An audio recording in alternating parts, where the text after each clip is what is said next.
November 14th, 21. A merciless flood swallows villages in the Netherlands.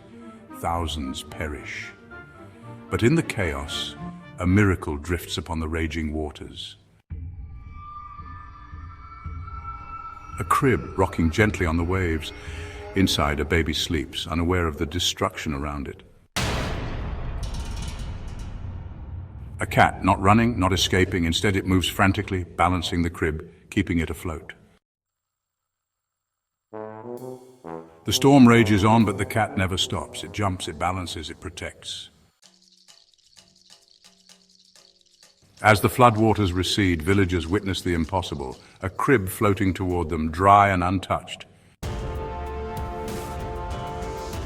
A miracle, a guardian, a legend that lives on for centuries, the baby and the cat, survivors of the storm. Sometimes the smallest protectors create the greatest miracles. The legend of the 1421 flood. Believe in miracles.